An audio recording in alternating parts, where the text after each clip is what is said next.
ये आर्मी के अंदर से नहीं आई है। और मुझे नाम भी बताया कि अजीत डोभाल जी ने ये योजना आर्मी पे थोपी है। अग्निपथ योजना को लेकर केंद्र की मोदी सरकार पर सवाल लगातार उठे। ये बयान राहुल गांधी का जब संसद में राहुल गांधी ने अग्निपथ योजना का मुद्दा उठाया। राहुल के इस बयान को शेयर कर पूर्व कर्नल रोहित चौधरी ने एक्स पर लिखा, अग्निपथ स्कीम पर राहुल गांधी जी सही साबित हुए। अग्निवीर स्कीम पर राहुल गांधी जी के लोकसभा में दिए बयान पर तत्कालीन पूर्व सेना अध्यक्ष जनरल नरवणे ने लगाई मोहर। अग्निवीर योजना आर्मी के अंदर से नहीं आई, ये सेना पर थोपी गई है। अब इसके नीचे पूर्व कर्नल ने राहुल गांधी का अग्निपथ योजना पर दिया बयान भी शेयर किया। पहले आप राहुल गांधी का संसद में दिया वो बयान सुनिए। अग्निवीर योजना जो है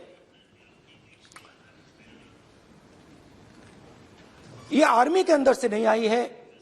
और मुझे नाम भी बताया कि अजीत डोभाल जी ने ये योजना आर्मी पे थोपी है। क्यों नहीं ले सकते? बिल्कुल ले सकते। पार्लियामेंट में थोड़ी है वो।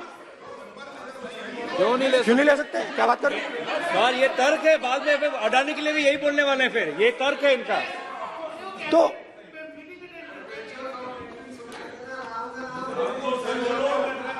इंटरेस्टिंग बात यह है कि मैंने फिर प्रेसिडेंट्स एड्रेस पढ़ा। देश के सब युवा अग्निवीर अग्निवीर अग्निवीर अग्निवीर बोल रहे हैं, कह रहे हैं कि ये आर्मी के ऊपर थोपा गया है, हमें नहीं चाहिए। आर्मी के लोग कह रहे हैं हमें नहीं चाहिए। जैसे मैंने कहा, आर्मी को लगता है कि होम मिनिस्ट्री ने इनके ऊपर थोपा है, आरएसएस ने ये उनके ऊपर थोपा है। तो ये आवाजें आ रही हैं।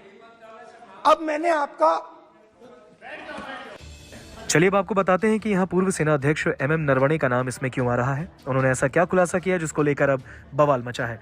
दरअसल उन्होंने अपनी किताब में इस बात का जिक्र किया कि कैसे अग्निवीर योजना को लेकर उन्होंने पीएमओ और प्रधानमंत्री से बातचीत की। नरवणे ने लिखा, सैनिकों, एयरमैन और नाविकों की कम अवधि की भर्ती के लिए अग्निपथ योजना लागू करने के ऐलान से सशस्त्र बल चौंक गए। आर्म्ड फोर्सेस की दलील है कि 4 साल के कार्यकाल के बाद बड़ी तादाद में कर्मियों को सेवा में रखा जाना चाहिए और अग्निवीरों को बेहतर वेतन दिया जाना चाहिए। 2020 की शुरुआत में प्रधानमंत्री को टूर ऑफ ड्यूटी स्कीम का प्रस्ताव दिया था। इस प्रस्ताव के तहत अधिकारियों के लिए शॉर्ट सर्विस कमीशन के समान समिति संख्या में जवानों को कम अवधि के लिए नामांकित किया जा सकता है। हालांकि प्रधानमंत्री कार्यालय बाद में एक अलग योजना लेकर आया। उन्होंने सुझाव दिया कि न केवल थल सेना के लिए 1 साल में होने वाली पूरी भर्ती अल्पकालिक सेवा के आधार पर होनी चाहिए, बल्कि इसमें भारतीय वायुसेना और नौसेना को भी शामिल किया जाना चाहिए। यह सेना के लिए आश्चर्य की बात थी। नौसेना और वायुसेना के लिए और भी ज्यादा। योजना के विभिन्न मॉडलों पर चर्चा की गई, जिसमें सेना ने 75% जवानों को बनाए रखने और 25% को सेवा मुक्त करने की वकालत की। हालांकि जब जून 2022 में सशस्त्र बलों की एज प्रोफाइल को कम करने के लिए एक ट्रांसफॉर्मेटिव स्कीम के रूप में अग्निपथ शुरू किया गया, तब यह निर्णय लिया गया कि प्रत्येक वर्ष चुने गए लगभग 46,000 सैनिकों, एयरमैन और नाविकों में से केवल 25% ही शुरुआती 4 वर्षों के बाद भी अतिरिक्त 15 वर्षों तक सेवा करेंगे।